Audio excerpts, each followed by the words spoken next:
She was very young. She was barely out of adolescence, plain little child with short kind of, what would we say, dishwater blonde hair, you know, nothing special.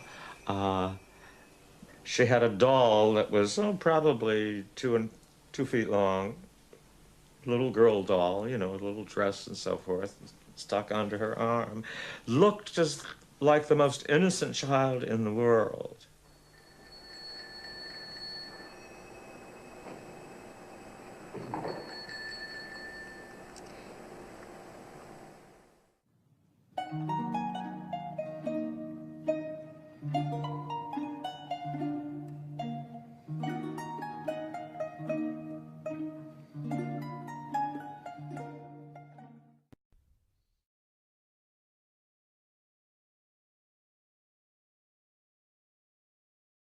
You see, it was not so long ago I knew this girl named Bruna. All the good people would not say she was a nice girl. In fact, she was what me and my compadres call a bad girl. And I mean bad. I'm a dodo girl, and I'm looking for my dodo ball. Then into our city there had come this dude from out in the burbs somewhere. He was not suited for his original environment. His Christian name was David, but on the street his name was Dashir.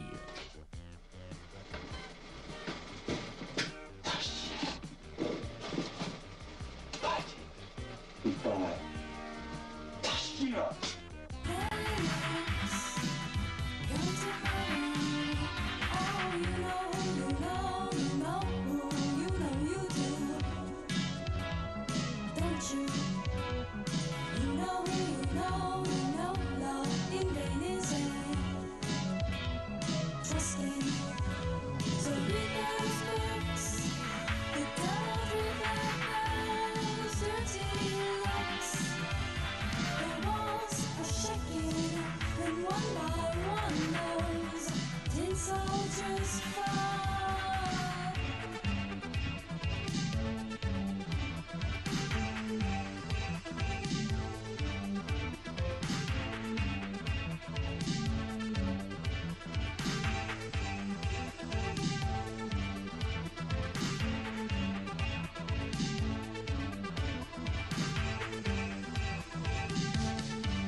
Serious trouble with her people at home.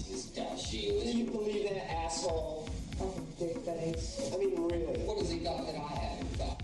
I don't know. It sure isn't his dick. I've seen his pants. I don't know. What are you talking about? Probably a newfound treasure. Oh, stop it. All of you. No. Stop this jealousy and this bickering. I have been claimed and baptized with one by one with more knowledge than all of you put together. And our relationship has to end. See how the masters and slaves. Now you must leave me alone.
I told my family about you today. You told me you didn't have a family. You told me you were an orphan. I am. I told you. Well, I mean my family of lovers. What? Lovers? All these weeks? You tell me you have a family of lovers? Jesus Christ. I didn't have the courage to before. I didn't think it was the right time. I had to wait. Wait. So what is this, Bruda? Family of lovers. And I suppose you're the mother and you want me to be your child. No, stupid. I don't want you to be my child. And I don't want to be your mother. Do you want? I don't want that kind of a relationship. I want it to be like a dance. A dance without steps.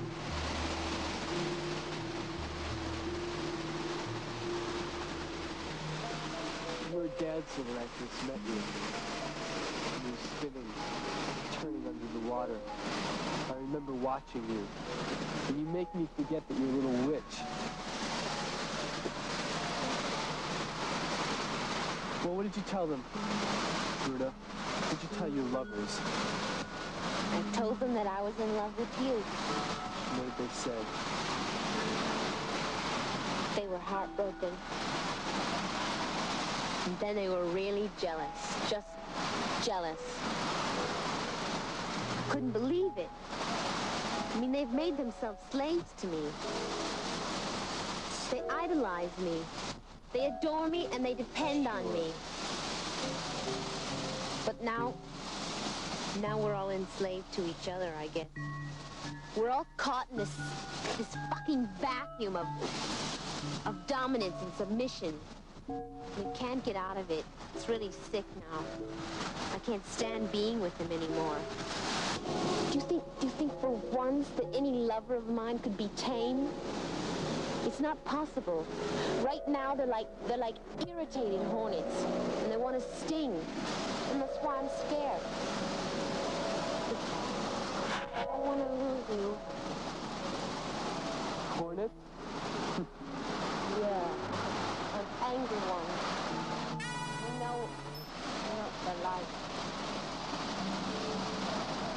makes you think I can quell the jealousy? Put it to rest. You know the answer to that. You know the answer to that, dear. But I'll tell you anyway. It's you. You made me love you.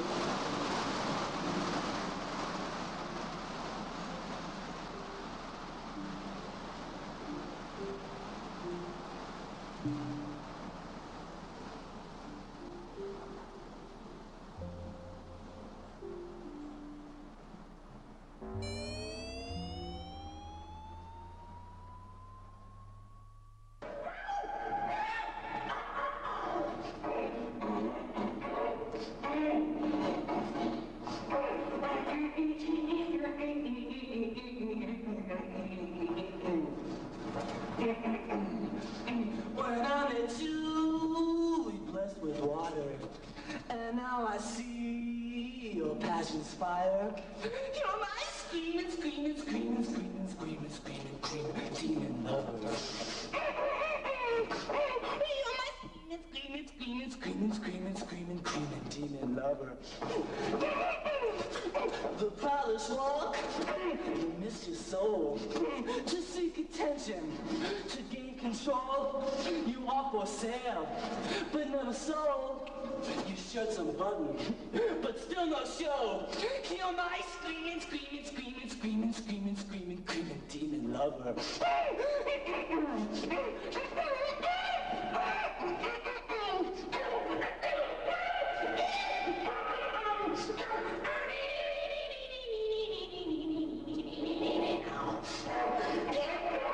You're my screaming, screaming, screaming, screaming, screaming, screaming, screaming demon lover. I did this. Wow, she did that. Wow, I did this. Wow, she did that.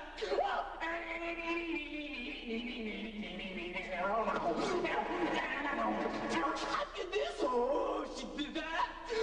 I did this. Oh, she did that.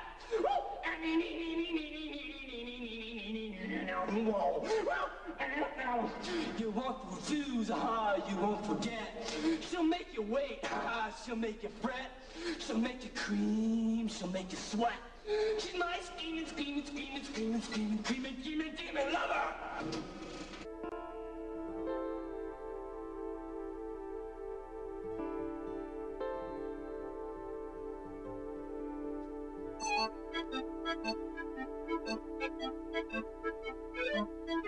I thought you wanted to order something. Oh, come on, I think you messed up my lipstick. Is it messed up now? No, it's not. Well, stop. I'm gonna go put some lipstick on, okay? You can take care of Who's yourself that? while I'm gone? What do you want? Want a Coke? Yeah, get me a Coke. Okay. I'll be right back. Get you that, too.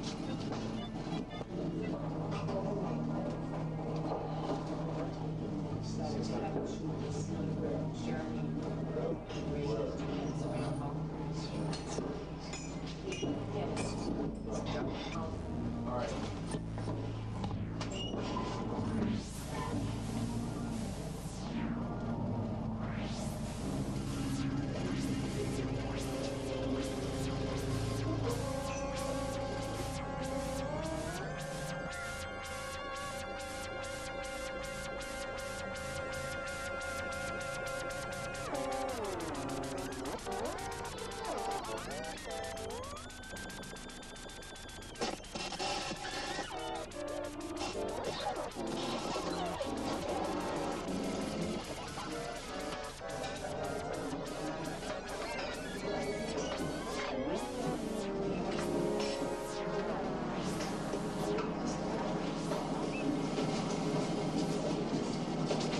Hey, Frank, if anything left over, you can have.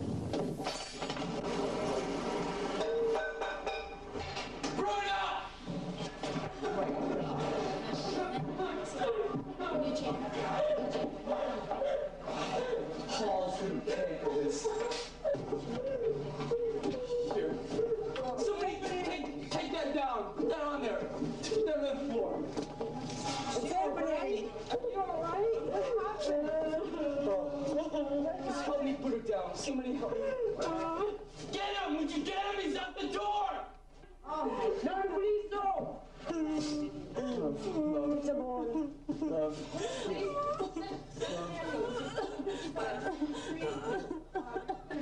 You're gonna bring an ambulance for you. You're all right. Oh, all right.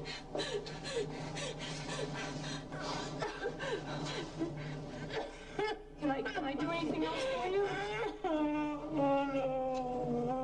my God. Did you call the police? Yeah, they're coming. They're coming. Okay, they're bringing an ambulance. Don't worry. She'll be all right. Is there water? Oh, find that mucus scumbag. I have to get out of here. I have to get out of here. Okay. Oh, please take me away from your daddy, please. Okay. Take me away. Okay. Oh. Okay. Come on. It's gonna be all right. It's gonna be all right. We'll pay for this. He will pay.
I want you to catch him in the hall. I want you to snare that rat. Only my cat can get the mouse. The dog's after it. Listen, it'll be easy for you. You're the only one that can do it. I'll bring it back where you lost blood. Back. You know, I can almost see things your way. I think I'll actually enjoy myself. We'll share his blood together.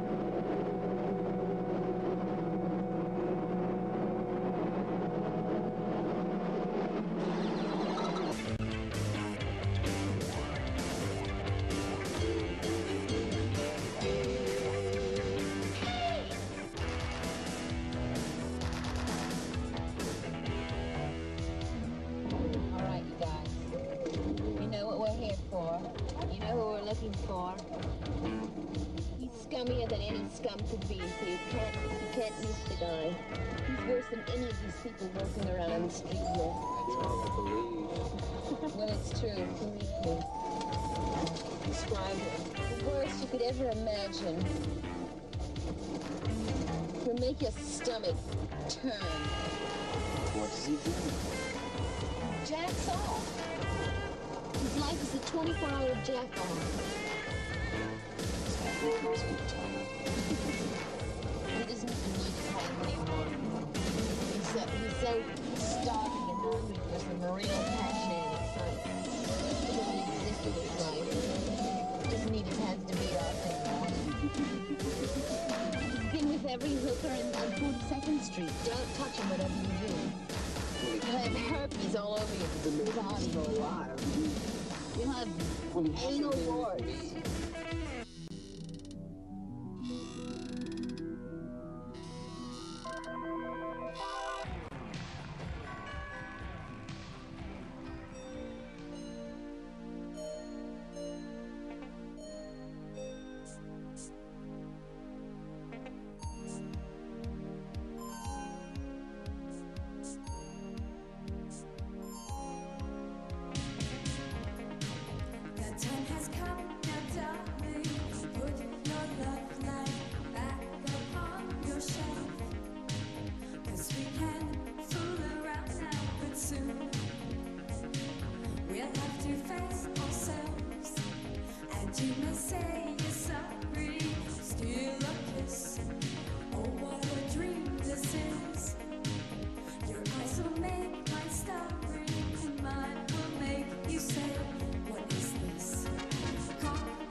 probably be best not to really count on her in that area. Madonna and Steve formed the core of the new band, Emmy, her childhood nickname. A shared love of British music, and in particular the two-tone scene, cemented their creative partnership. Home was still a rehearsal room in the music building. Now, under, you know, nefarious or anything, because he would have had more money.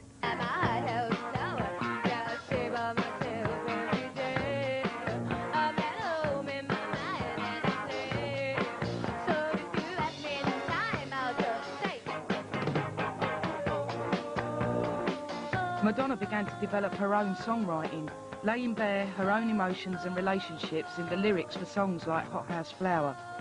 Her private and public persona were beginning to merge.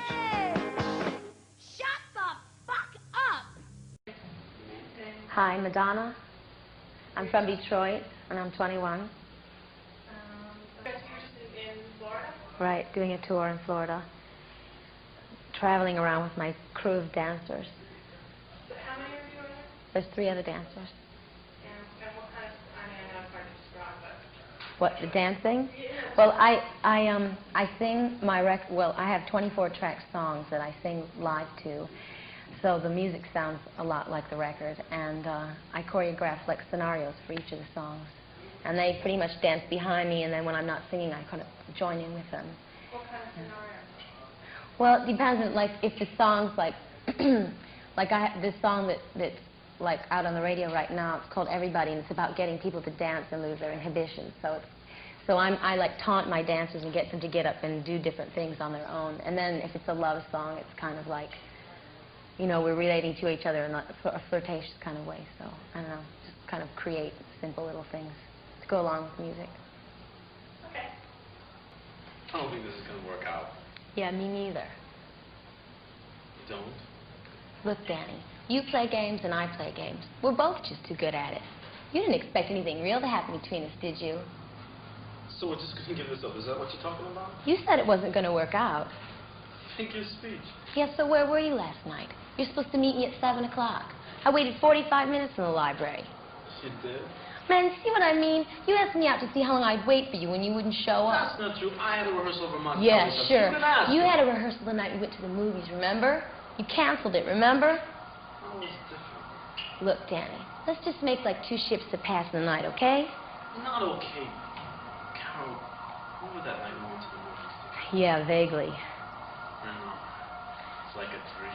Look, there's nothing you can do that's going to make me forget about what you did last night, so forget it. You gotta let me try. No, You gotta. no, I don't got to do anything but pay taxes, die, and pass my midterm exam. Just give me one more chance. I'm begging. Would you get up off the floor? Okay, if you just give me one more chance. Okay. Where? Anyway, Meet me in the library. what time? 7 o'clock. I'll be waiting. Hey, Danny, Yeah? you know we could make this work. All right. Come on, Brooke Shields. Can you go to the right, please? And the other way? Yay! Hi, I'm John Norris, and this is MTV News Raw, extended interviews without all the usual editing. Our subject this time is pop superstar Madonna. You know, Madonna once said she and MTV grew up together, and any trip through our tape library proves it.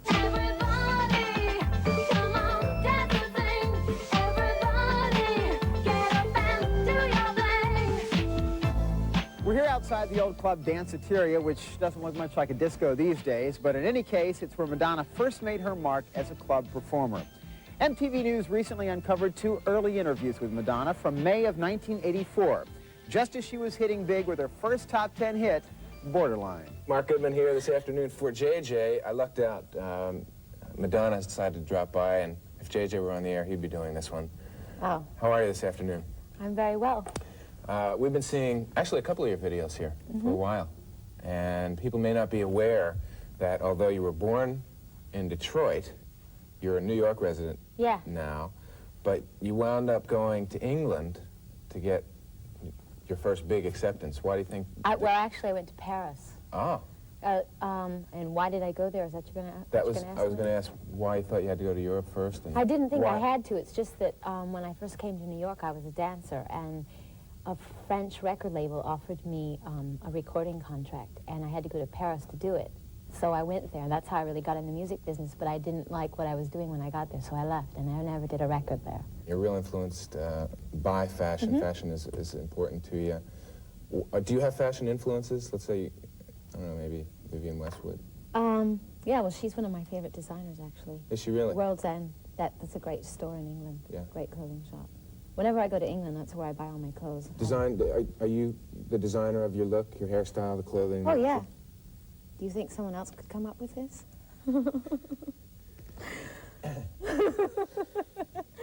It's all right, you don't have to answer. Before we go here, you have this leather jacket that, can we get a shot of, if she holds up the jacket, can we get a shot? And I kind of like it. It's got a lot of graffiti on there, and I wanted to just sort of give America a look at this. Now, of course, I know Andy Warhol. The front's better, the front's better. Okay. Turn around. And while we're giving America a look at this, maybe you could explain, you see it? What does boy toy mean to you? Well, it's my tag name. It's what I write up on walls. What does it mean? What do you think it means? Oh, you're good at that. Just turning those questions right around. Who could design the thing? Well, boy toy is your graffiti name. You spray it on the walls around New York. But it also has a kind of humorous meaning to it. Okay. If you know what I mean. I know exactly what you mean.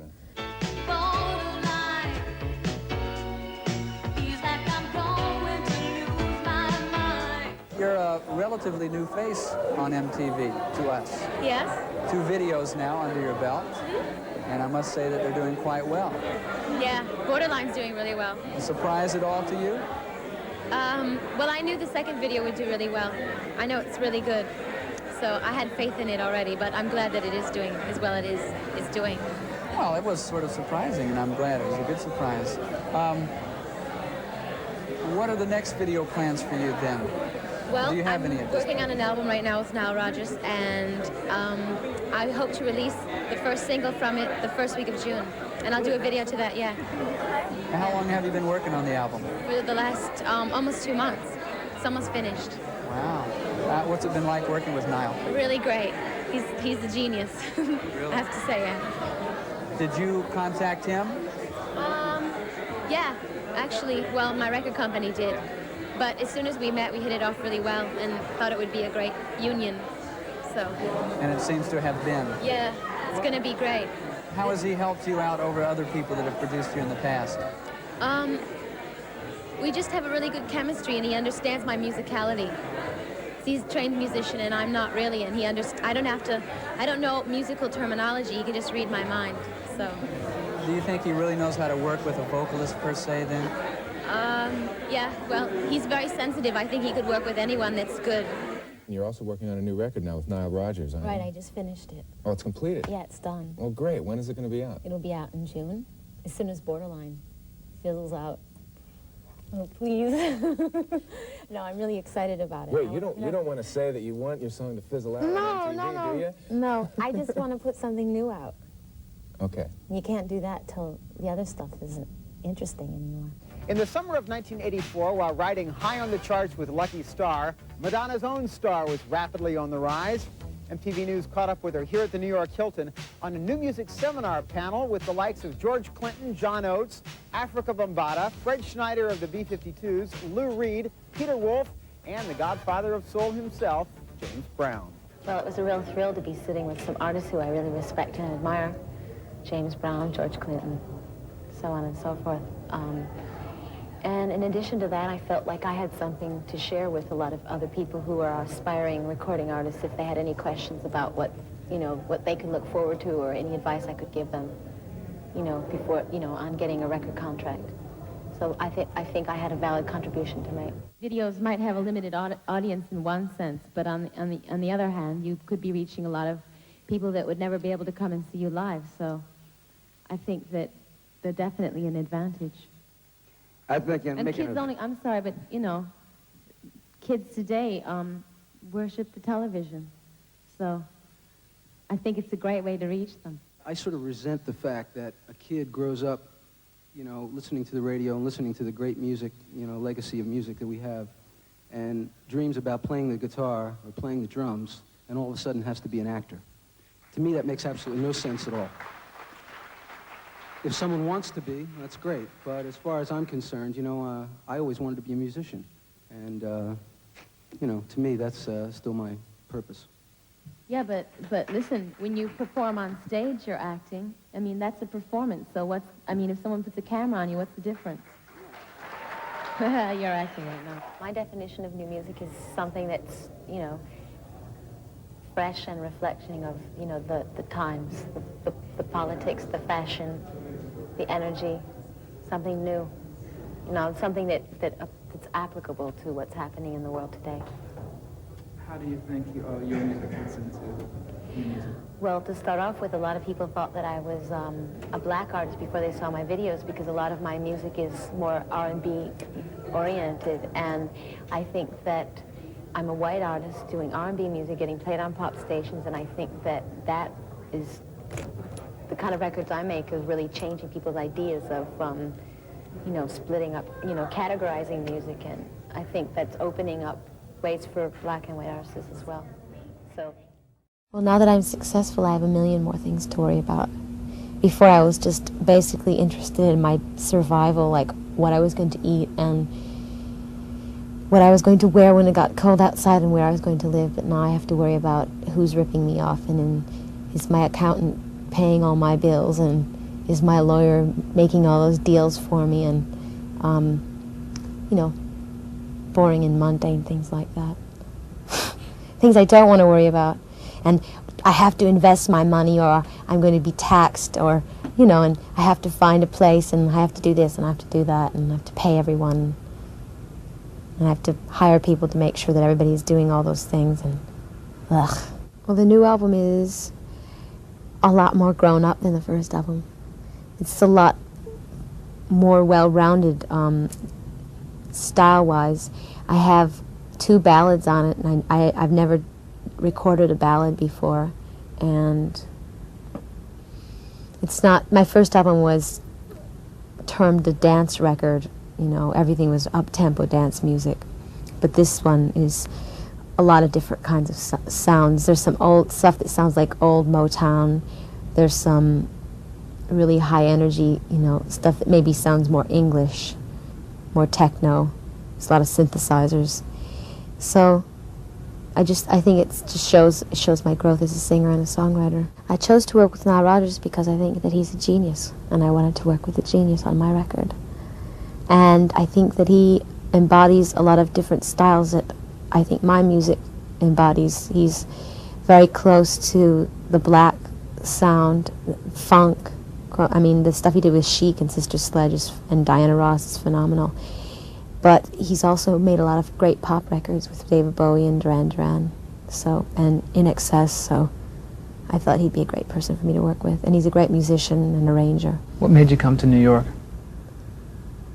I don't know. When I was 5 years old, I just woke up one day and I had this idea that I was going to come to New York. I just had to, and so I graduated, as soon as I graduated from high school, I came here. Well, I graduated like early, and I just kind of ran away and came here as soon as I could. When you came here, was there something that you were looking for, or something you were trying to achieve? Fame and fortune. Yeah. When you're a dancer, you act with you perform with your body. And I think I had a lot of things to say in other ways besides movement. So that's when I got into the music business. And to me, film is just the ultimate, you know, that's the embodiment of it all. You can do all that, only it's captured forever on celluloid. The movie I'm working on is called Desperately Seeking Susan. It's directed by Susan Seidelman, who did a movie called Smithereens, and I play Susan. And Roseanne Arquette, Aidan Quinn, and Robert Joy are and Mark Blum are the other lead characters in the movie. And it takes place in New York. It's shot all in New York, and little bits and pieces of it are shot in New Jersey. And it's like a murder mystery comedy romance. It's kind of like old-fashioned screwball mystery, you know, like, and the character I play is sort of a combination between Judy Holliday and Carole Lombard, but, you know, from a long time ago. So it's funny and light, and it's been a lot of fun so far, but a lot of hard work. It's a lot different than making records. How do you feel about acting? Well, acting is just, it's just another kind of performing. It's an expression, it's being honest with your audience, stuff like that. So to me, it's just an extension of what I do already, making videos and performing on stage. Do you find acting or singing more challenging? Acting. Singing comes a lot more naturally to me. When you make a movie, you really have to rely on your concentration because there's people standing all around you with cameras and lights and all sorts of electrical equipment, and it couldn't be further away from being like the real thing, and you have to ignore everything around you, everything's shot out of sequence, so you really have to just pretend you're somewhere else and try to concentrate and, you know, and remember how you got to where you are right now, because a lot of times you shoot stuff that's happened in the actual movie before you've done the stuff that happens to get you where you are right now. Does that make any sense? If, for instance, you shoot the end of the movie, and so you have to work up the emotions for that scene, but you haven't even shot all the stuff before that, so it's very confusing, and it's a lot more of a challenge to me. Also, it's new to me, so. Have you learned anything from acting that you can apply to your musical career? Sure. Yeah. Well, the thing that can carry over from acting to singing is just the performance aspect, losing your inhibitions and being really honest with your audience. You know, and letting all sorts of emotions come through.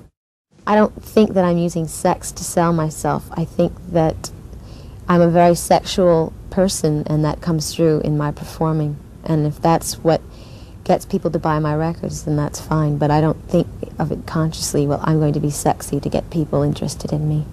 It's the way I am. It's the way I've always been. Every once in a while I'll get a reaction from another performer who's a feminist, a singer. And if I do get anything from them, I think they're jealous and envious of me. And my reply to them is that that's the choice that I've made. I'm not going to tell you what to do with your life, and you're not going to tell me what to do with mine. I enjoy this. This is my choice. And I'm bringing, I think I'm bringing happiness to people. So it's as simple as that. I think that the world sees images. I mean, you build an image for yourself, and the world ends up seeing only that aspect of you. Maybe eventually every person is multifaceted, and hopefully, the longer your career goes on, the more you can get that out of you. But I couldn't begin to tell you what the world doesn't see in me right now. There's a million things. What I would like to ultimately achieve, I already told Dick Clark once on American Bandstand. So I'll repeat it again and annoy everyone who was annoyed before when I said it. I want to conquer the world. Okay?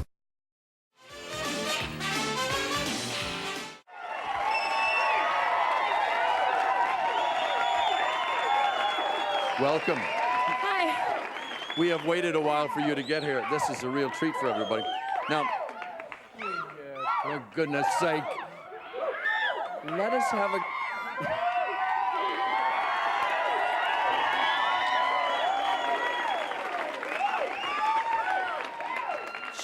She gets the general idea. Let us have just a couple of words, all right? I gave the impression you started in New York. You didn't. You started somewhere else, didn't you? Well, I was born in Detroit. Then you went to New York. Yes, I'm a famed high school dropout, so don't believe anything they tell you. Tell me why you went from Detroit to New York to Paris. What did you do in Paris? Well, when I came to New York originally, I was dancing with some dance companies, and I decided to go to Paris because a singer named Patrick Hernandez, he had this big hit called Born to Be Alive. Yeah. he offered me a tour with him as a background singer and a dancer, so I jumped on that boat and got into the music industry that way and started writing songs, so here I am. When you went back to New York, you sang with a trillion bands, you quit and you went out on your own. Were you the least bit scared to do that? Not really. I think I've always had a lot of confidence in myself. We are a couple of weeks into the new year. What do you hope will happen, not only in 1984, but for the rest of your professional life? What are your dreams? What's left? To rule the world. There you go. Ladies and gentlemen, this is Madonna.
What's your next project? Well, after my tour, I plan to be doing another movie. I'll take a break in the summer and start to shoot a movie in the fall. But it's a secret project, and I can't talk about it. Good. So you can actually take some breaks sometimes? Yeah, actually, interviews? I can. Yeah, I just don't tell anyone where I'm going. And I leave for 2 weeks, and no one can find me, so. With new love? That's a secret, too.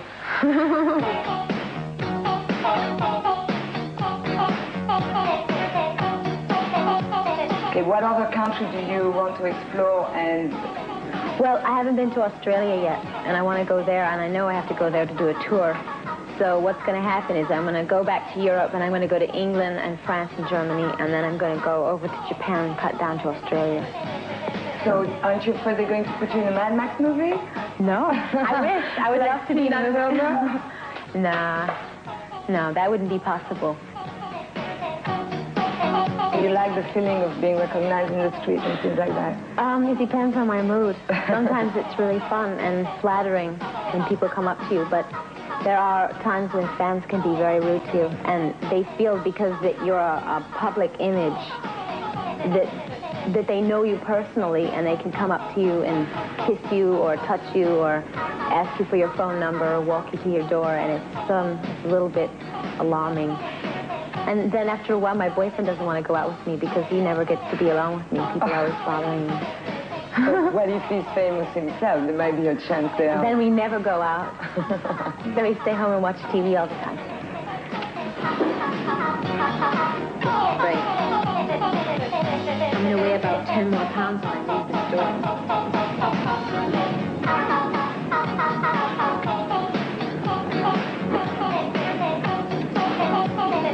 How's it look?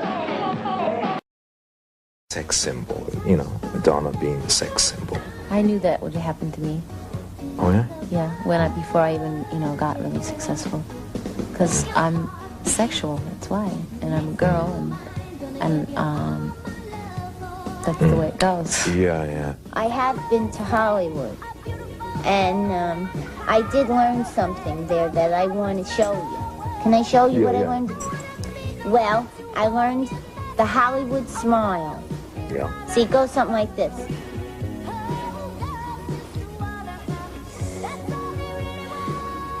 Can you do that? I think I well, you want to try that? Yeah, just... you have to look pretty. Well... Oh, yeah.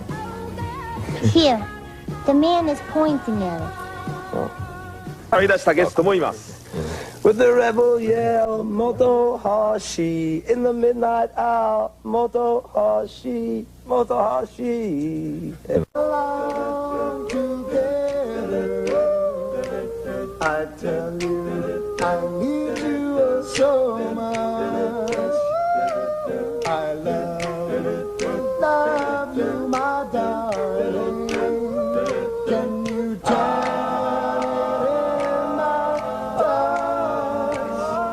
起こした人もいます。本番中と随分表情の違う人もいました。5, 4, 3,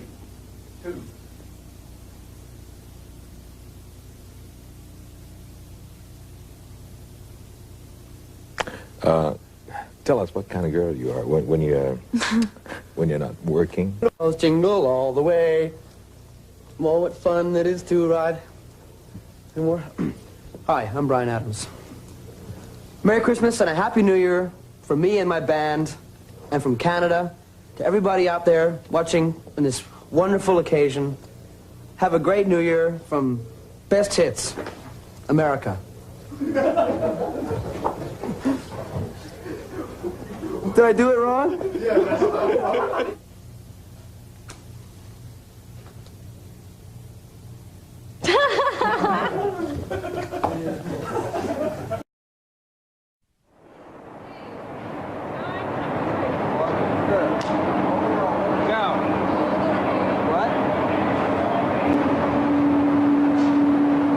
The title of the movie is Desperately Seeking Susan, and I'm Susan.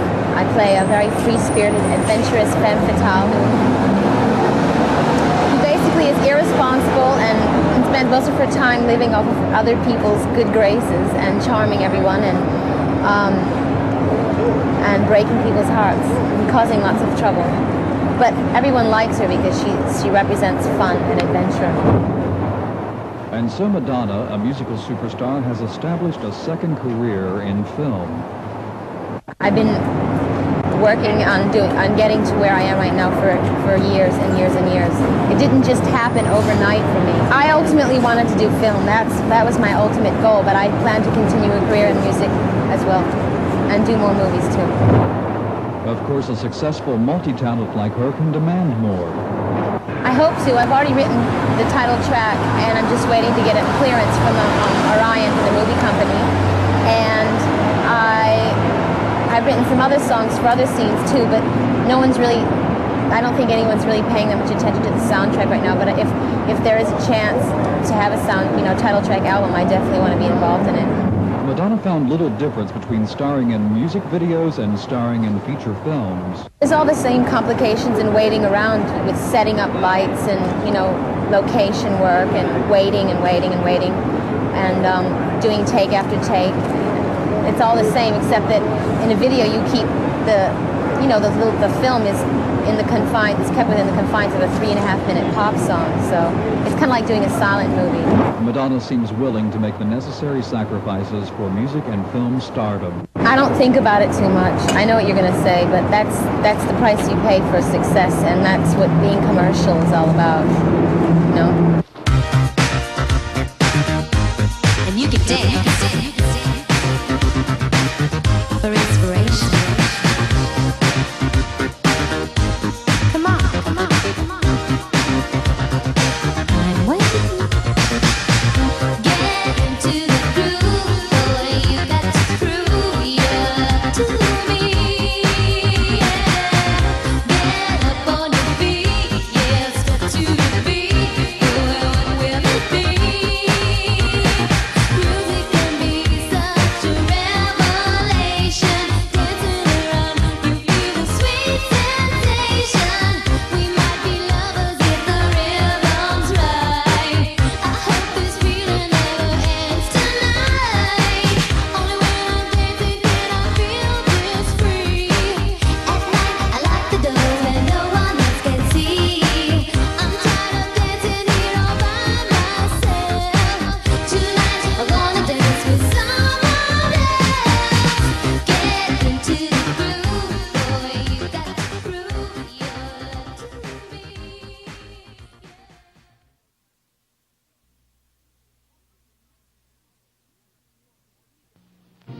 She's a woman of mystery. You can dance, you can dance, you can dance, you can dance. A woman of surprises. What are you doing here? A woman named Susan. Come on, come on, come on. Orion Pictures presents Desperately Seeking Susan. Susan! Susan! Susan! My God, we all thought you were dead. No, just in New Jersey. Madonna is Susan. The hottest voice in rock is now the freshest face on film. Every man is desperate to have her. One woman is desperate to be her. Everybody I know is desperate except you. I'm desperate. You? But someone is desperate to kill her. Killed? Come on, come on. Dead? If he can figure out who she is. I'm not Susan. I don't believe it. I'm a housewife and I live in Fort Lee, New Jersey. You never stop, do you? Starring Rosanna Arquette as Roberta. You know, Garrett, between you and me, what do you really know about Roberta? She doesn't even like sex that much. It's impossible. She'll love it. You can dance, you can dance. And Madonna as Susan. No more dead bodies, okay? I'll see what I can do. Bye-bye, Bruce. It was fun, huh? Maybe you were the killer. You were with this guy? Come on, come on. I was breathing when I left. Get into the groove, boy, you got to prove you're to me. Yeah.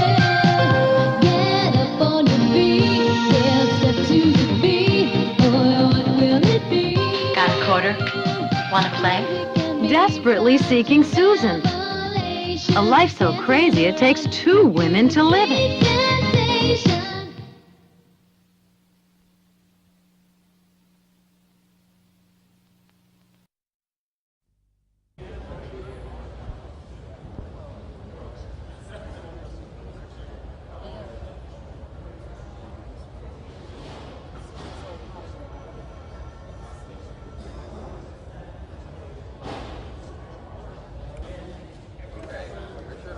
Okay, let's do a rehearsal, kids. Come on, up and at it.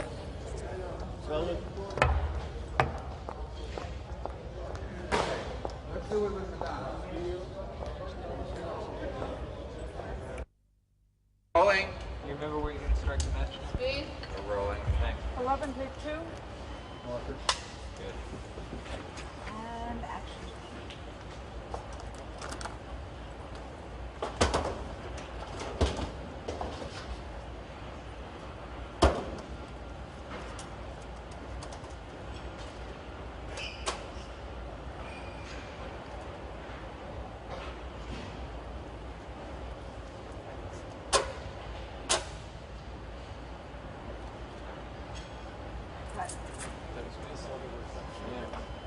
Let's do it one more time. Cut. Let's try to. Strike the same place with the man.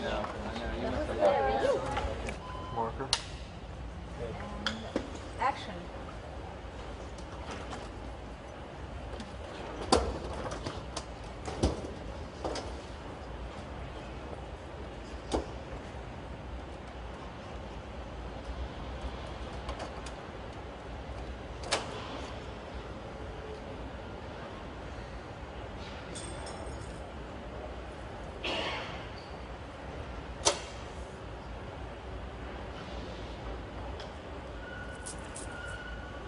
All right, let's go for the wine.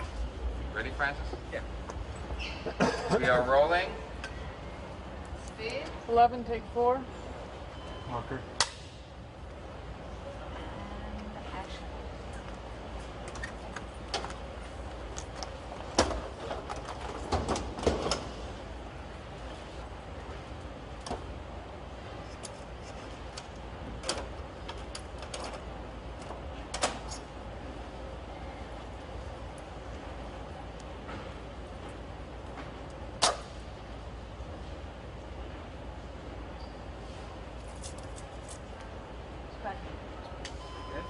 That's a cut. All right. Check the gate. Camera's moving back. 770 there. Broken hearts.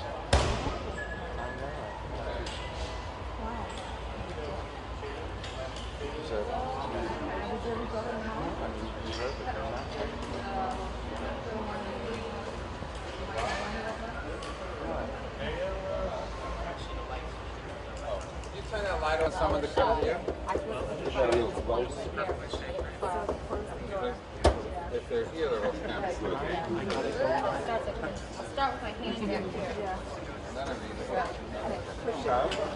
Francis, where's the end of your frame levy? Am I in? I'll tell you when, Joe. Well, No, I'm here, so someone's got to come either. well, your nose is right down the middle. Your nose. Okay, so this is the locker that you would see someone at, right? Yeah, but Or it should be over there. this Joel. locker. Yes, Right. over there. That locker you see. Yeah, you're cutting the person right in half if they turn. Play it with her. And then it's going to get me even The slightly medium, tighter. Okay, now is she going to tilt then? I think she, No, you she know what just- would you're be just gonna- cleaner? Right. You're just going to light She the turns, cigarette. smokes a cigarette, and that's it. She's not going to tilt. Cigarette, We're not turn gonna- around. Okay, That's good. Okay? Oh, very quiet. I want her to start right there at Yeah. that point. Okay. We're rolling. Speed. 11, apple, take 1. Marker. Quiet, please. And action.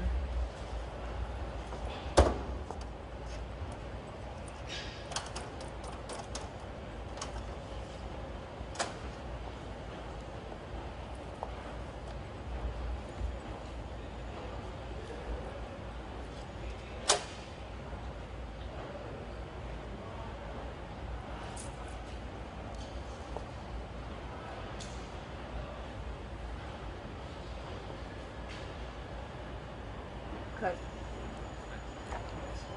That's a cut. One more time. One more. I mean, Exactly. So, Well, let's line it up and we'll shoot it after lunch. Okay? should I change?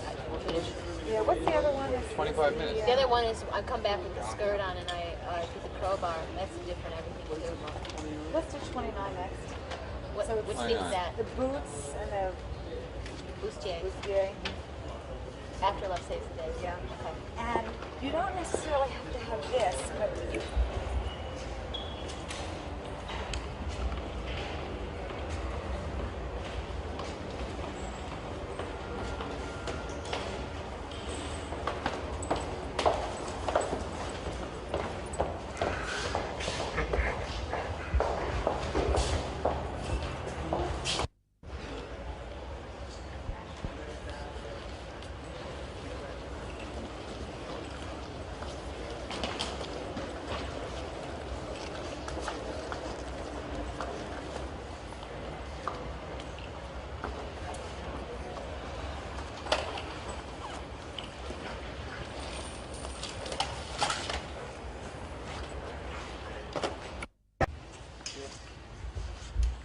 Rolling.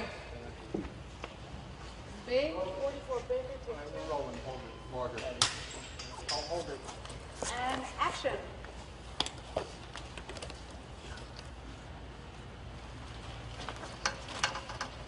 guess you move around a lot, huh? Yeah, I guess.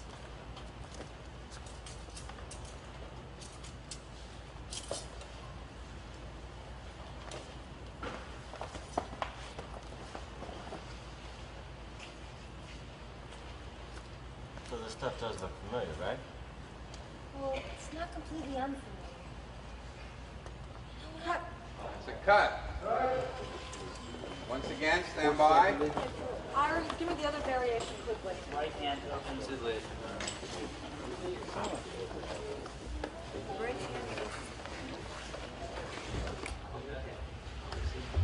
What do you need here? No, we're all right. We're rolling. Rolling. Speed. 44 Baker, take 3. Walker. And action.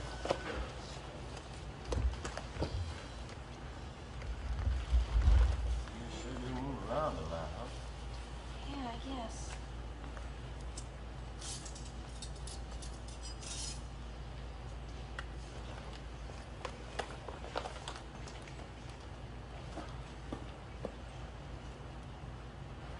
So this stuff is familiar, right?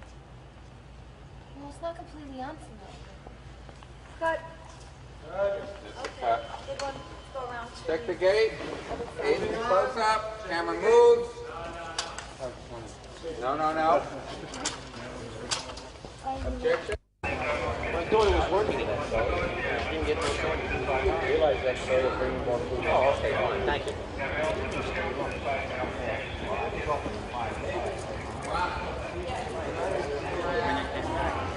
Get back to that. You know, instead of taking your time.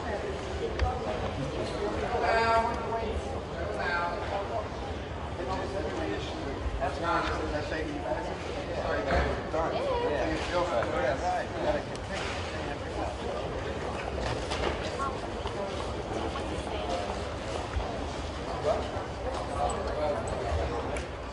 Okay. What's the Egyptian connection?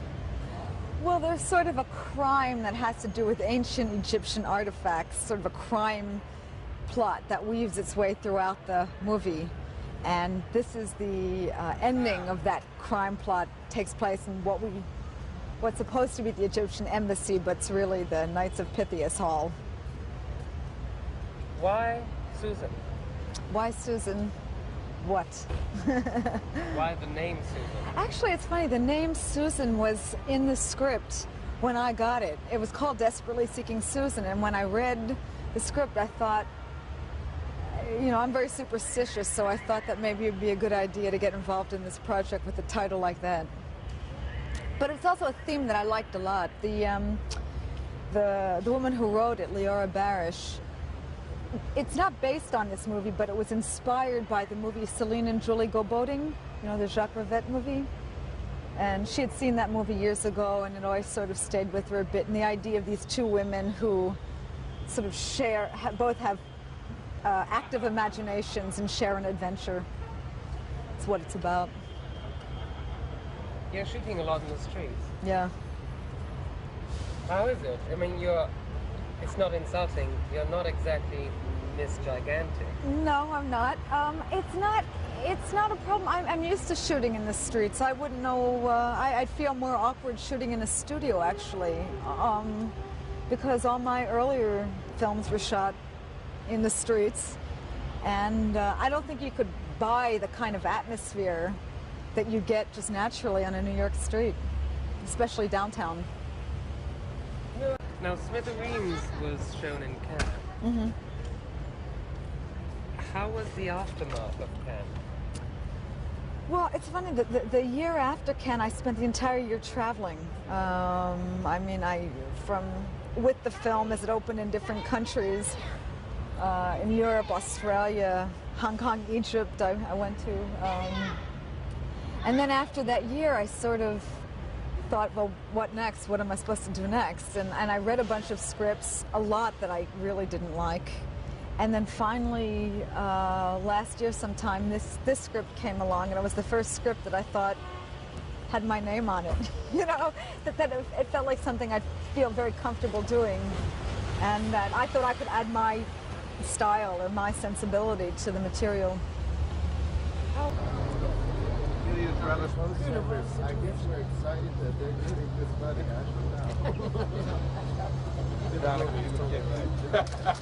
An idea all together. More like what I did this last week. It was had a good time. They cut up. Daddy, pass along me to give her my Jewish star? Let me wear a Jewish star. The whole reason why she gave me this is like it's one of her things that she gave me. That's the I whole know, thing. but no one watching the movie will get that. I really don't think that they will. Is there something? Why will they get that I'm wearing a cross? Everything I have has a religious connotation. Because you're not supposed to be anything, but it's obvious in the movie that because of Leslie and everything else that you are.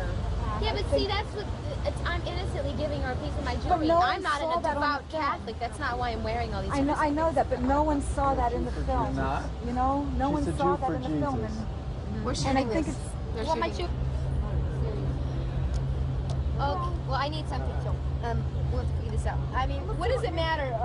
There's one. I believe in God, you know. So whatever. I mean, they're all these are symbols, yin and yang, you know, Jewish star. They're all God, you know, whatever. I don't know. Time. Yeah, time. Put one of the pins on the contract.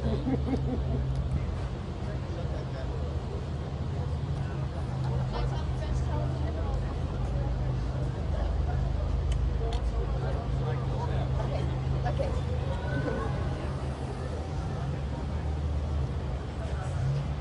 Hi, Richard. All right, so you're supposed to Maybe I should keep this in my. Maybe I should keep this in my hand. Maybe I should keep. Your part. ABG, same thing.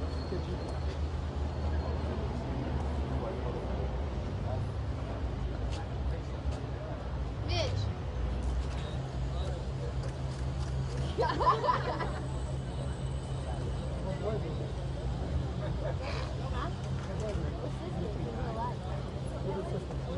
When I say action, that's when you start your speech. Okay? Was on this during the speech, so I'm not straight out where you can look people out to the crowd and stuff.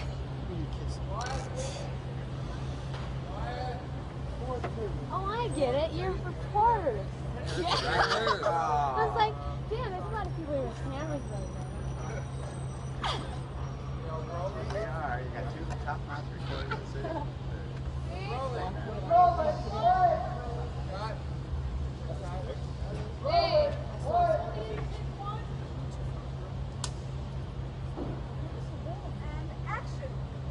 Today marks an auspicious day in the life of our Egyptian consulate here in New York.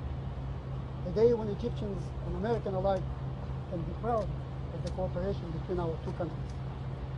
2 weeks ago, our valuable collection of antiquities, housed here in New York, was robbed. The motives for this act were simple profit and greed. Little do such thieves realize that the true worth of such gems goes far beyond the monetary value. Such a loss strikes at the very heart of our Egyptian culture. I'm sorry.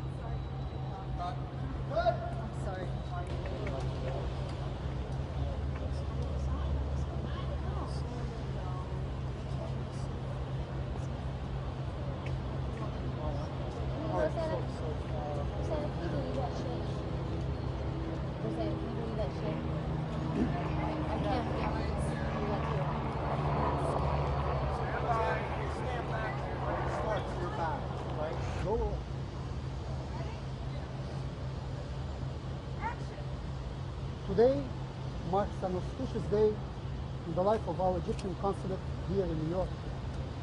A day when Egyptians and Americans alike can be proud of the cooperation between our two countries. 2 weeks ago, our valuable collection of antiquities, housed here in New York, was robbed. The motives for this act were simple profit and greed. Little do such thieves realize that the true worth of such gems goes far beyond their monetary value.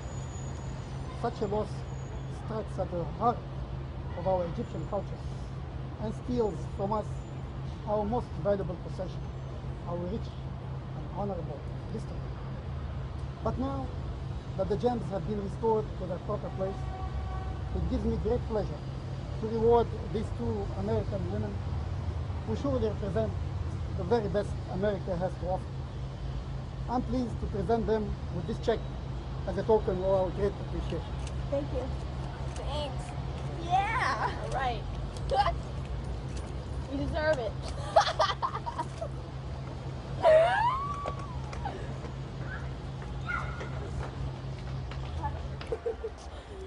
Susan Rivera is $10,000. Is it? Yeah. Everyone trying to cash it. More.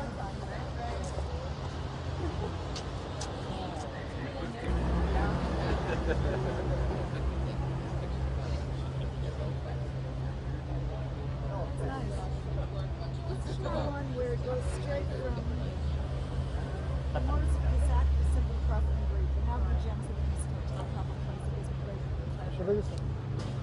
Okay? Great. Apple, take one. Action.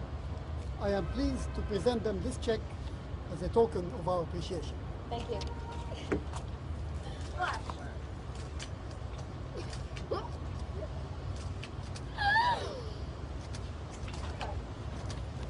more time.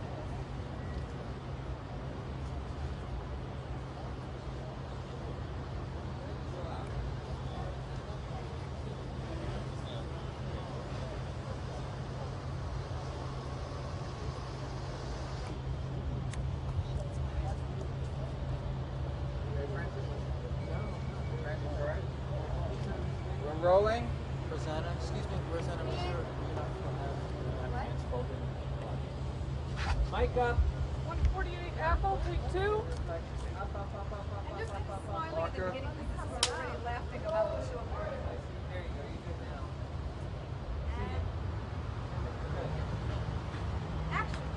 I am pleased to present them with this check as a token of our great appreciation. Thank you.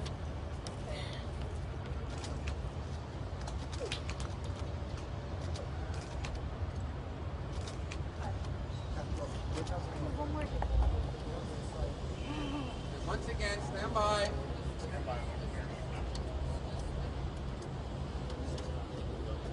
Here we go. Now I see you, Linda. What? I see you. You go the other way, Linda. Apple, take three. Marker. I am pleased to present them with this check as a token of our great appreciation. Thank you.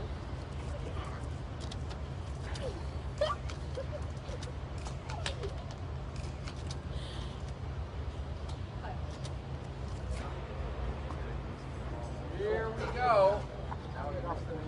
Now you got it. Sir?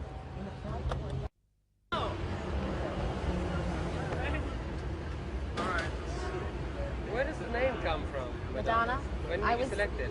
I was named Madonna at birth. It's my mother's name. It's my real name. Really? C'est vrai. French. Well, my mother is French. French Canadian. My father's Italian. How come you speak French? A little bit because I lived in France for 6 months. Paris. How come? Because I was going to record on a French record label called Aquarius. You know the singer Patrick Hernandez? Well, his producers brought me over to Paris. They were going to make me a singing star in Europe, but it didn't work out, so I left. Why are you dressed like this? Well, you see, I was in someone's bedroom reading a diary, and then I all of a sudden I had this, like, you know, brain-crashing idea that and I found a way to solve a crime, so I had to run down to the newspaper office to put an ad in a newspaper. So I just grabbed a jacket that I could find and put my boots on, and of course I'm not properly dressed, but I left in a hurry. So it's understandable. What's happening to Susan? What's Susan? Who is Susan? In the movie, yeah. She's a girl. She's a girl that's everyone's following. Why? Because she is, because she's adventurous and attractive and fun-loving and troublemaking, and she somehow affects people's lives, and then they go looking for her to get things from her. Are you ever in danger of being killed in a movie? Oh, yes. Yes, because I was with my boyfriend in the beginning of the movie gets killed, and the reason he's killed is because he's involved in a jewelry heist from a museum, and his ex-partner comes looking for me because I've got the jewelry now, because this other guy's dead. He wants to kill me to get it. Single extension. You met Arto? Yeah, we're old friends. Really? You admit to it? Sort of. Janine, this is Arto. Madonna? This is Janine. Yeah, I get a little like. Shut up. Is he that way? Why not? Chill out, chill out. Hi. And this is Hi. That's two.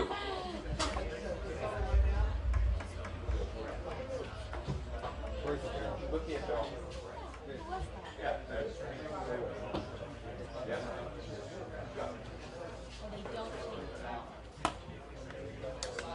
Susan?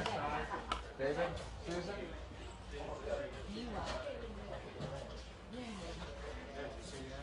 My brain is fuzzy. We decided to that band to go. Yeah, like it. This is it. This is the shot.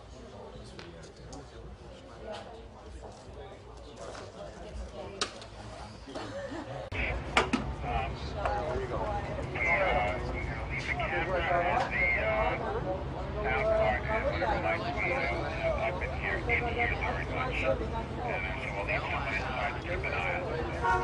Right.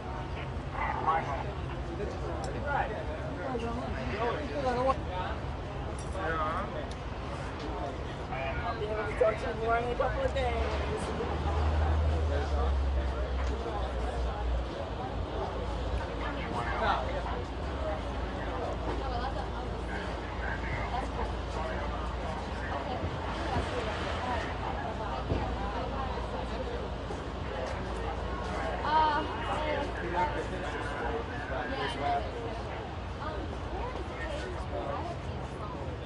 There was one up there, but there's like 3 or 4 people waiting for it.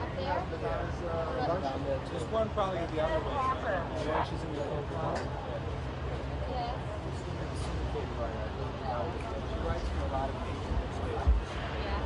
She's trying to talk a lot of stuff for one girl. Maybe we could wait for the phone to do while you're waiting for the phone. Interviewing it? Well, I'm gonna eat lunch now too.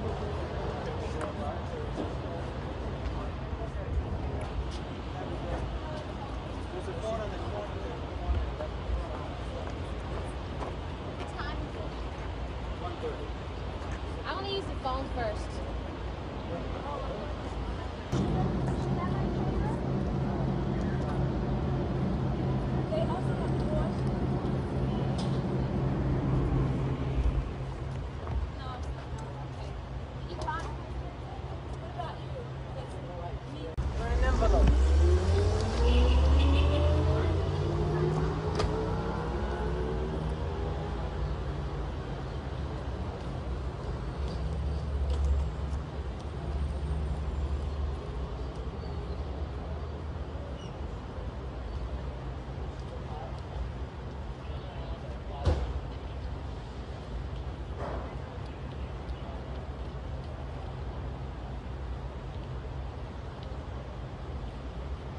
Yeah.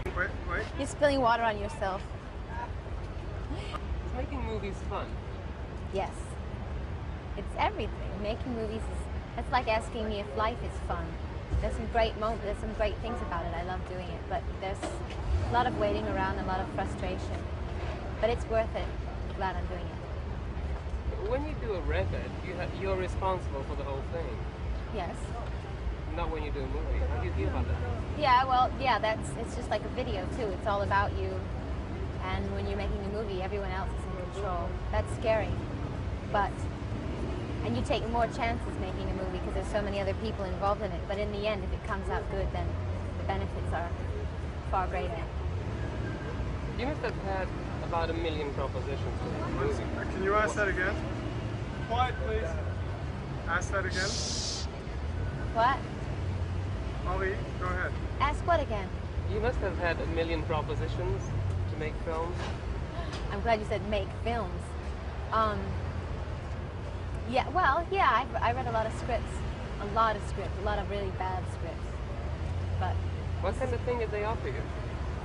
You know, all that flash dance, break dancing, kind of junky stuff that everybody's making in Hollywood, Body Rock, Footloose, all those movies. I read for all of those movies. But this is the best one, and I took this one. Did you want to make a complete departure? From what? From the rock star person to... For my first movie, yeah. Oh my God. This is tough. Being directed by a woman, how does it feel? I have nothing to compare it to, so I can't answer your question. All my videos have been directed by women except for one. So, it feels fine. You're pretty determined, don't you? Yes. Very opinionated? Of course. Are you easy to work with? Depends on my mood. Right? But I'm professional. If I weren't professional, then not being easy to work with would have worse implications. You know what I mean? So. Where do you see yourself on the rock scene? On the rock scene? On the music scene? I see myself rising. Next year will be my year, 1985. When did you decide that? Sometime last year. You want to, is this a one-shot movie as an acting job, or do you want to really go? No, don't be silly. Of course not. Nothing's one shot. Is it? I'm asking the world. No. Have you watched the beginning of a long career? Have you watched the dailies? No. Why and not? I don't want to. Because it might have an effect on my continuing performance. Because it's hard to look at yourself. And besides, it's not finished. There's no... The sound isn't synced up. It's like playing a tape that's not finished for someone and saying this is your record. They don't understand it. Where do you think you're going to be in 4 years or 5 years? Not on this block. I'll be... Where will I be? I don't know where I'll be. I'll be traveling around the world. Hopefully I'll be happy. Have you got your acceptance speech ready for the Academy Awards? Yes. Thank you. I deserve it. Thank you. You're welcome.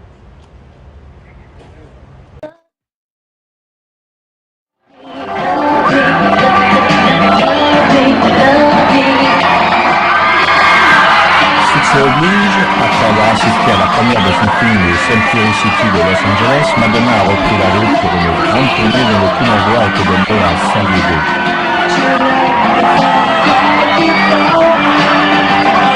Okay, this is for the jacket. And a t-shirt. This is, you don't have this happen like every day, do you? I mean, it must get a little crazy. Thank God, no. Give me the way Madonna's dressed tonight, huh? I love it. Thank you very much. Thank you. One last round of applause for Madonna. Thank you. Thank you. Madonna's here. All right, let's hear it for one more time. Chewy. Well, we were going through a depression in Australia. Sometimes you just go in and I used to do that when I was little. Yeah, I do it all My the mother time. wouldn't let me have chewing gum, so I'd scrape it off the sidewalk outside. I didn't exactly do that. I came from a very good school in Melbourne. Well, I went to a good school, too. They didn't teach me those kind of values, though. Are we rolling? Right.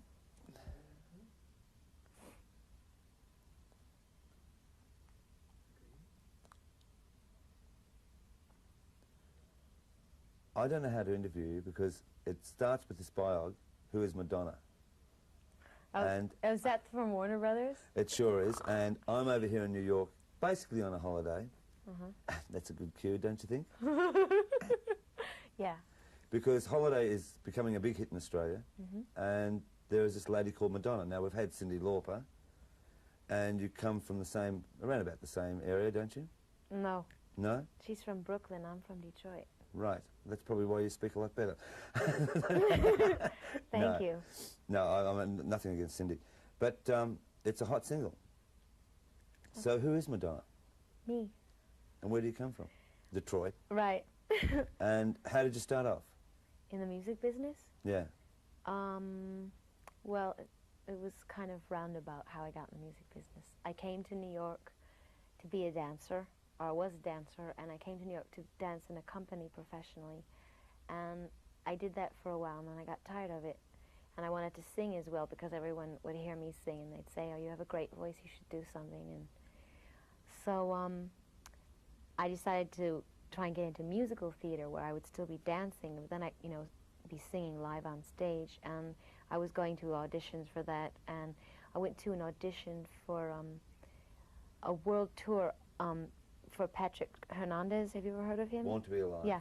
He was doing a world tour, and he was looking for girls to do backup singing and dancing and go around the world, and I thought that'd be great to start off in the music business. So I went to that audition, and the record producers saw me, and they thought that I should come to Paris and they would make me a star, that I was too good to be behind Patrick Hernandez. So I went to Paris, and that's basically how I got involved in music. Nothing happened to me there, of course, because that sounds too good to be true, doesn't it? Yeah, it does, But, actually. but I had a good But time did when I was something happen? there. Well, I was there. Yeah. Yeah, I had a lot of love affairs. That's about it. Lucky you. Go on. No, well, I started writing songs while I was there. Right. But they didn't really know what to do with me, and they were really busy with Patrick, and I just got really impatient, and I came back to New York eventually after being there for 6 months. And by then I was really gung-ho about music and stuff, so I just got some guys who were in a band to teach me how to play guitar, and then I started putting my words to music, and that's basically how I got into the music business. Right, now with Holiday, as I said, it's becoming a big hit in Australia, and that's the one that's going to break you in Australia.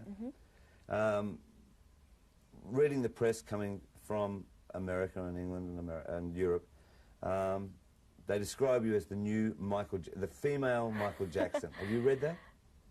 No, I haven't read that. Well, they have said that. I've heard some other comparisons, but that's nice. That's flattering. Not bad, is it? I went to the Ritz last night. What do you think of critics, incidentally, music critics? I don't think about them very much. Right. What do you think of people who assess your record and you believe in it and others perhaps don't, and they don't put it on playlists? You must think about that. When people don't acknowledge it as Yes. being valid? Yes. I think about that, but I think that they'll come around to it sooner or later. Anything good gets listened to eventually. Right, well I have a, and this is the first time ever that I'll ever make this admission. I went to the Ritz last night in New York and saw the video of Burning Up.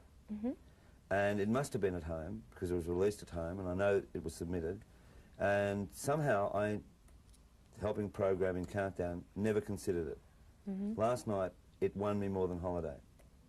Really? Yes. Oh, great. So that's why I ask, who is Madonna? Because if I'm that far behind of not acknowledging a talent that I think now is a talent, then there's something wrong with me as well. There is. Yes. It's the hat, I'm sure.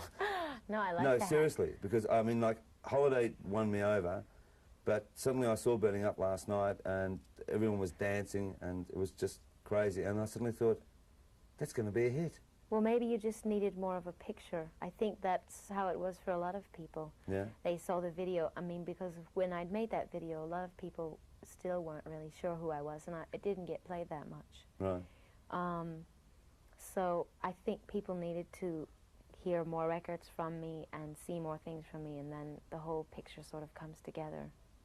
So that's what happened. No, I mean, like, do you like being categorised? I mean, you could be categorised at the moment as being like this dance come disco queen, I guess. I could if that's all I was.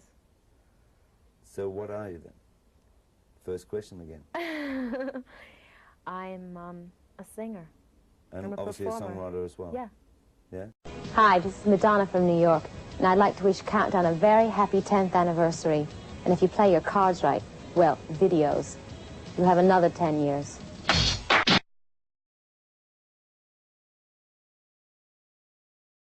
Gentlemen, let me introduce myself. I am what is known as a difficult artist on Warner Brothers. I'm here making a video, where am I? I'm in Venice. Yes, I'm in Venice, and it's very beautiful and it smells good. And I'm doing a video to the title track of my LP. It's called Like a Virgin. And don't make any smart remarks now that I've told you the name of the song.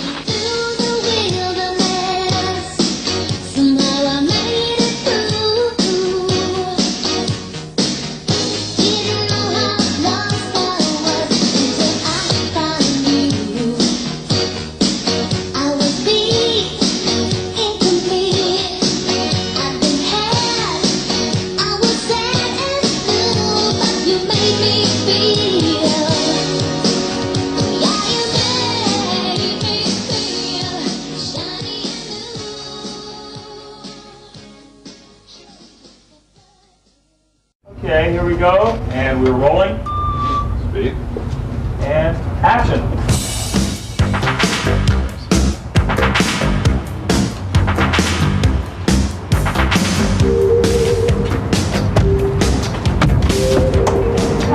No, let's go in again.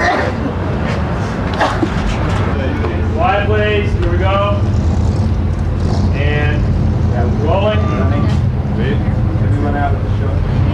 Action!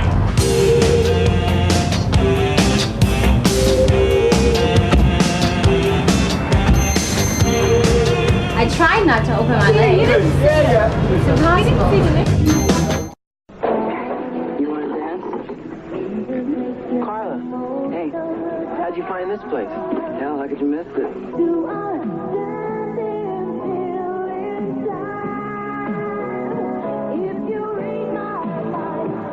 Another newcomer to the big screen is music's newest superstar, Madonna. The filmmakers tapped her out of a New York nightclub almost 2 years ago.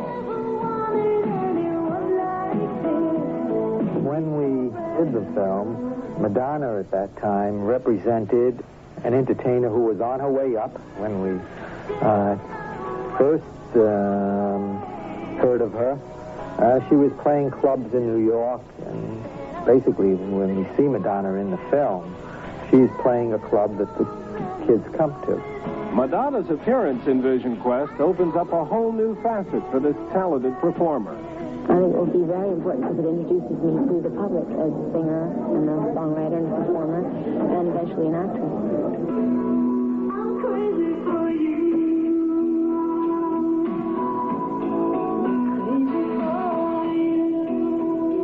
Madonna worked with multi-Grammy winner Phil Ramone. As the music producer for Flashdance, he knows the importance of music and movies. Script is vital to me. And I think people who work on music or score the picture do that tremendously well. But making a song work live in a picture is in a whole other ballgame. Maybe it's style of not being interested in just making something that is just a record. For me, it's to work inside of what that story is about. And they wanted a slow, love song, ballady kind of thing where they're dancing, where, which is about a couple meeting. And that's exactly what the slow song is. Not a half bad dancer. Thanks. Felt fun. The faster song, Gambler, is really the girl's point of view. Because she's like an unstoppable person. She doesn't really need this guy. The key here was to feature Madonna and not take your interest away from the picture. And hopefully you will walk out of the picture saying it all works. It's a challenge and a half when somebody says, I'd like a hit record while you're at it. For Madonna, her first film role was a gamble that paid off with future acting parts. for Linda Fiorentino, who completed her first film assignment, and Matthew Modine, who trained weeks for his role. The term Vision Quest has a special meaning. Theirs was a challenge that ended in victory. The new motion picture, Vision Quest.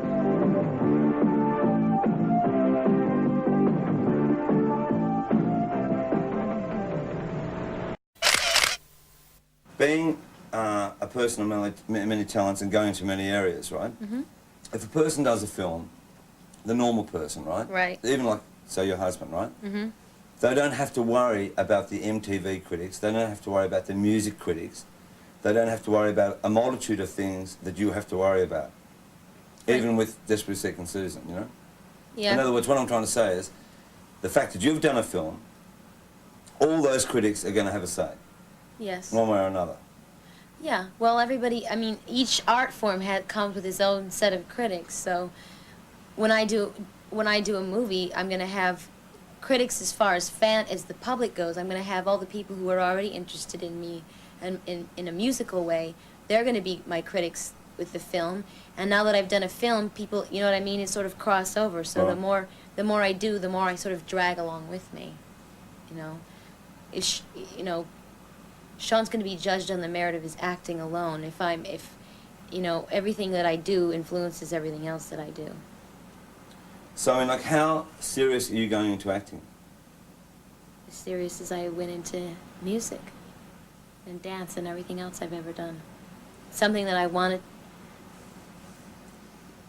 devote myself to, and I want to work as hard as I possibly can. And it takes a certain amount of discipline to do that, no matter what it is. I don't ever want to do anything sort of halfway. No, but you had the chance before. I mean, like, when you went into dancing first off and then into music, you weren't known, so you had that, at least that breath, right? Today you don't have that breath, you know, because you're Madonna. That's true. So I suppose people are going to be more critical of me than they would if they had never heard of me before. Right.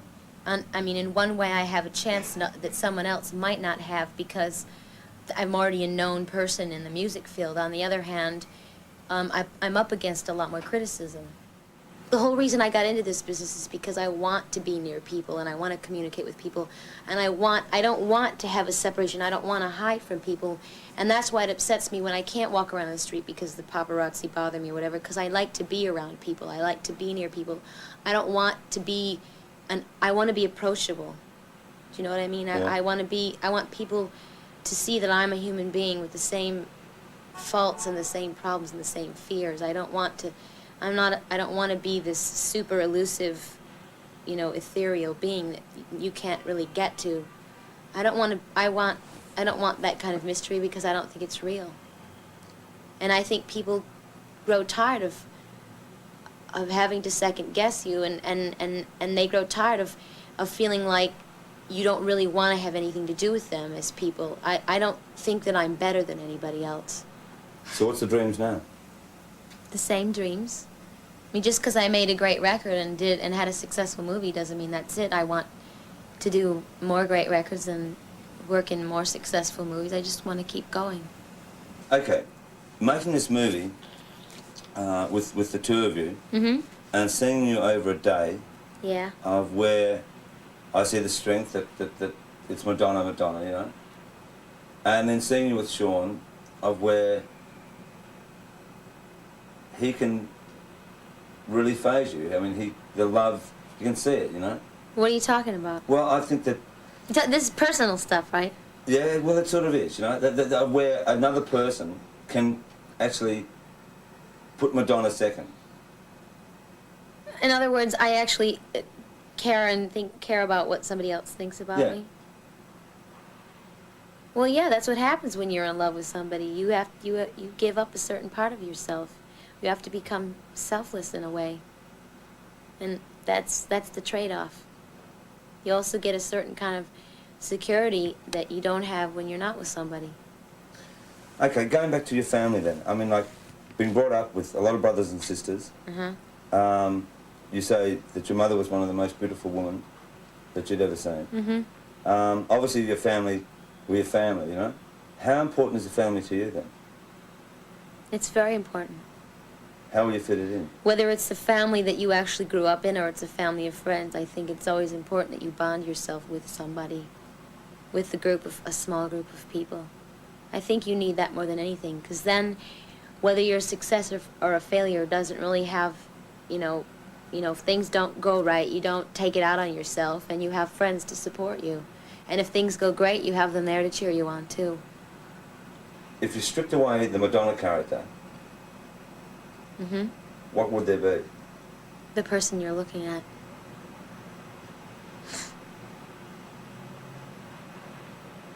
That's me, When I'm singing on stage, that's me. It's just one part of my personality. Now, take a movie role, for instance, that might be somebody else if I choose to be that somebody else. But everybody, no matter what they're doing, whether you're on stage singing or you're playing a character in a movie or whatever, you always bring part of yourself to something.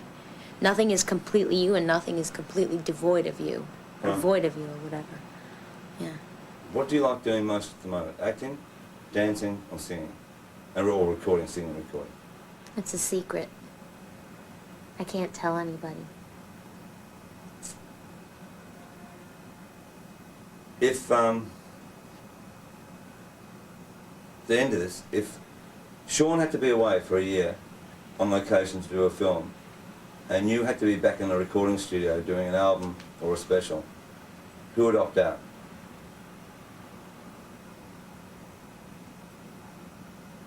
It would never happen. Because neither of us would ever agree to do something that would take us away from the other person for a year. Well, you're giving a lot of people a lot of hope with your music. I hope you make it work. Thank Thanks. you. Okay, the Madonna Virgin Tour. I mean, like, it's putting yourself out not only on the road, but in front of a lot of people. The people loved it, and that was proven. Some of the critics hated it. They wanted to... My tour? They wanted to shoot you down, you know? Oh, yeah, sure. So how did you cope with that? Well, I think overall I ignored them because I knew deep down in my heart that it was good. And that I was also always going to meet up, and I will in the future meet up with a certain amount of, controversy, a certain amount of opposition to what I'm doing.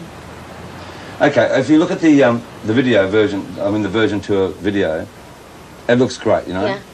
But it's not that easy to put that together, you know? And especially, I mean, for yourself. I mean, like, the dancers, the musicians, I mean, there was a backing group that hadn't been there before on your records. So, I mean, like, how did you do that? How did I put the show together? Yeah, how did the process of you putting a tour together? Well, the main and most important thing was getting the band together, and I auditioned East Coast and West Coast musicians, and wherever the majority of the good musicians were, that's where I decided to set up, like, shop. It just turned out that almost everybody I used in my tour I found in Los Angeles, so that's where I really put together the tour. I brought one guy out from New York, and it also ended up that that's where I found all the dancers, although I auditioned people from everywhere. Okay, so you decide then to sort of put this sort of situation together. You put yourself through a strenuous thing. I mean, number one, you have to sing. Right. And number two, you put yourself through this immense dancing routine from number to number to number, you know? Well, what I would do is I'd spend all afternoon working out all the choreography and the staging of the show with me and the dancers, and then I'd go at night and work with the musicians. And then and we rehearsed like this separate, me and the dancers and then me and the musicians for about a month. And then we spent about 3 or 4 weeks putting it all together on the soundstage, and then everybody came together, and I had a great choreographer to work with, so he sort of watched over the whole, what it was like visually, and everybody started working together, but I had to take it in pieces.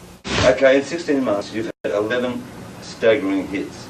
11, and that's a lot, you know? It's almost one a month, you know? Yeah. They're all on the Virgin Tour performance. Which is your favourite? My favorite song or my favorite?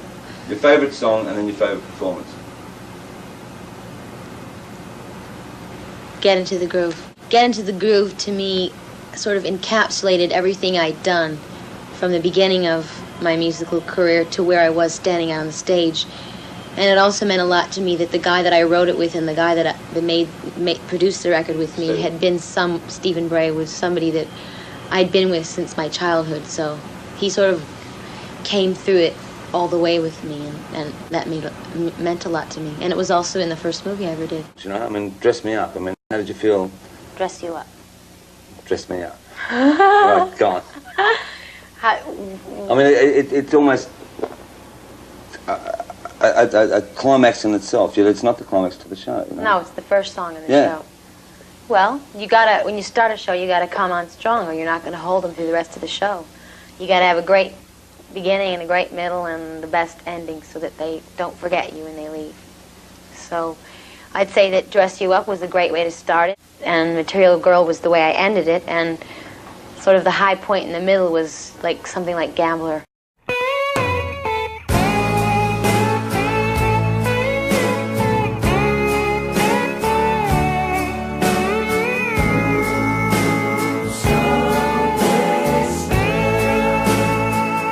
You got into my life, I don't know how you found me, but you did. It stopped me heading someplace else. Took me a while to say, wish you belonged to me, but now I'm sad like I've never been, regretting that we leave.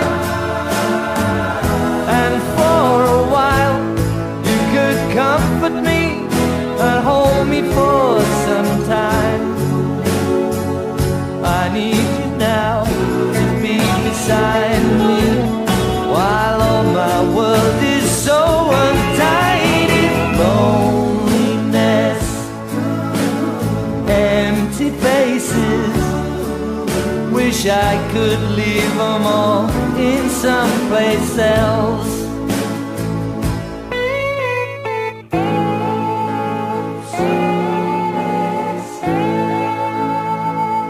I hope you won't let go.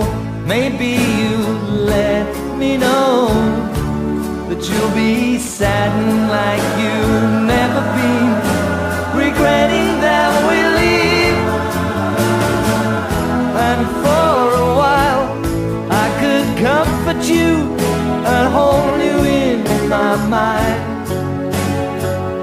I need you now to be beside me, while all my world is sad and crazy.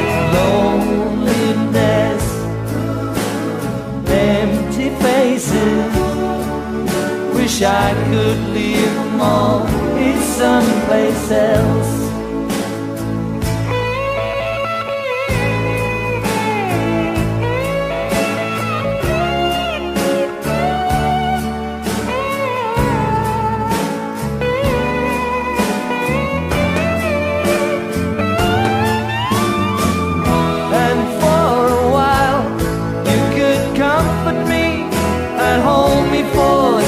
Time. I need you now to be beside me, while all my world is so untidy. Loneliness, empty faces, wish I could leave them all in someplace else. Loneliness, empty faces, wish I could leave them all in someplace else. Someplace else. I think I'm gonna leave them all in someplace else.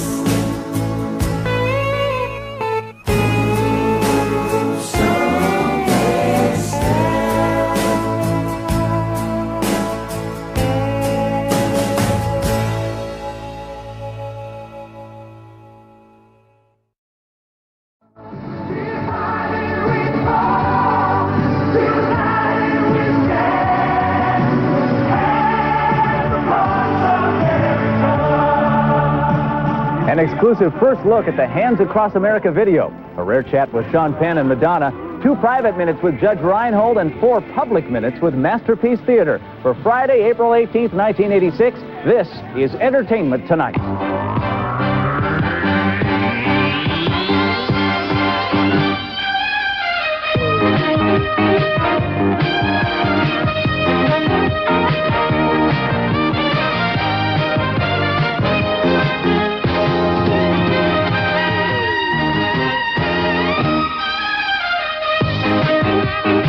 Hello, everyone. I'm Rob Weller. And I'm Mary Hart.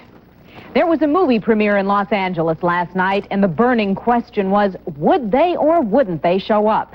A lot of stars were there, a lot of fans were there, and a lot of the media was there. So was Lisa Gibbons. How are you? Fine, how are you? Very well. These stars don't show their faces for just any event, but when Mr. and Mrs. Sean Penn headline a premiere, it's not just any event. Who knows if they're even here tonight? Who knows if they're going to be here? I don't know. I couldn't see the movie. Are they coming? Oh, yeah. I expect they'll come and they'll talk to you if they feel like it. They'll never talk to you. Only I talk to you. No, I just think that when he's proud of a movie that he's really involved in, he'll talk about it. And maybe if he doesn't feel he's involved enough, he doesn't think he has anything to say. Hey, wait, don't go. I gotta go.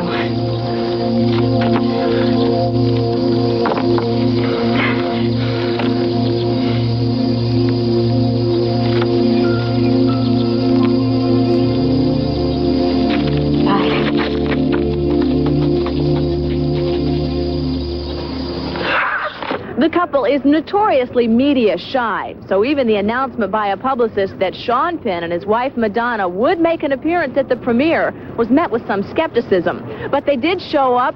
This time they weren't even hiding from cameras, and they even stopped to say a few words to Entertainment Tonight. Hi! Why break the silence tonight? Why decide to come out and meet the press? We came to see a great movie. What was it like working together? You've got Shanghai Surprise coming out. What was it like on this film? We didn't work together on this movie.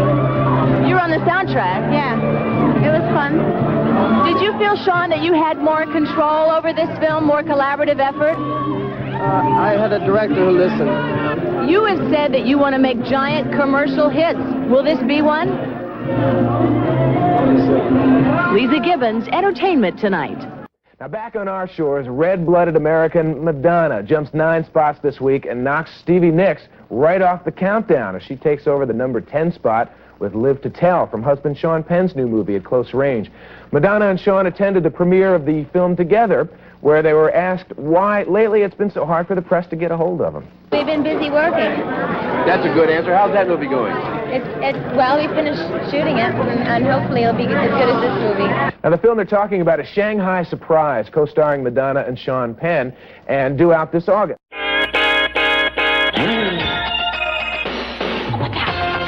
This was the year we talked about the new Madonna, the new look, the new album, the new attitude. Madonna tossed out the lace, the rosaries, and all the rubber jewelry and remade herself in an image of classic Hollywood glamour. Now she thinks she's Marilyn Monroe or something. She's wearing less makeup, and she is a very, very pretty woman. Why do I think she changed? For money. Why else? Fittingly, Madonna revealed her new look at the Hollywood premiere of husband Sean Penn's movie At Close Range. The film was a flop at the box office, but it gave Madonna her first 86 hit, Live to Tell. If I live to tell the secret I knew that will I ever have the chance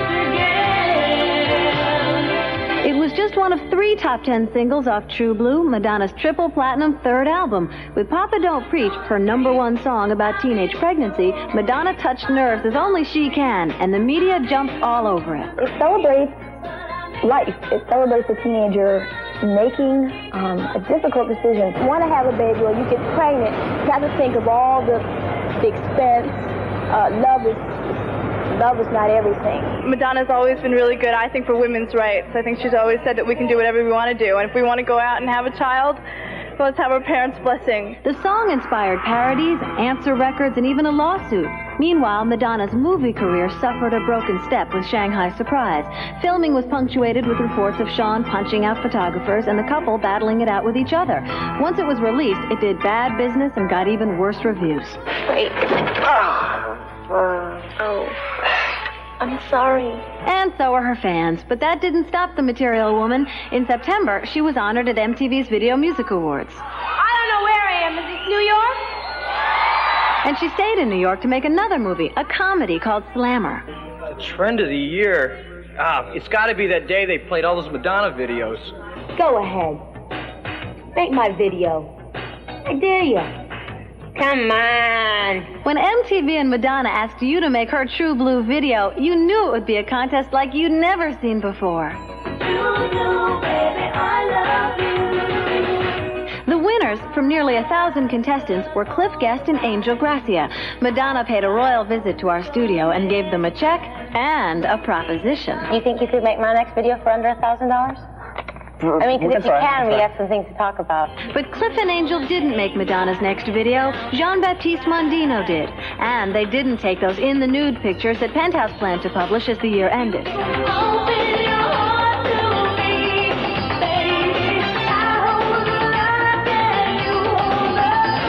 It wasn't all controversy this year for Madonna. She got involved in a couple of high-profile charities by modeling at an AIDS fashion benefit and appearing on one stop of the Amnesty International tour. We are all free citizens.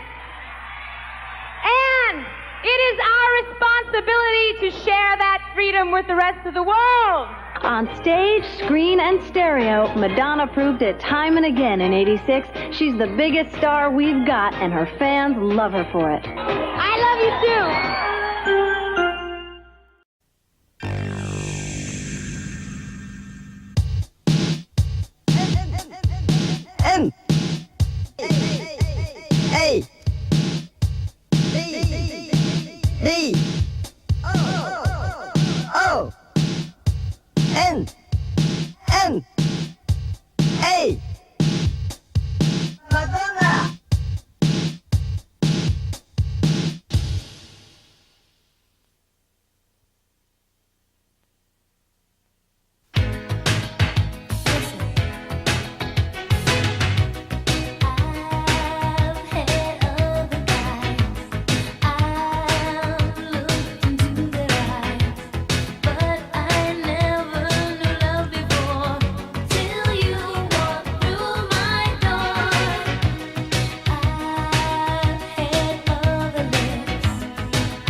M の現象は君を惑わす。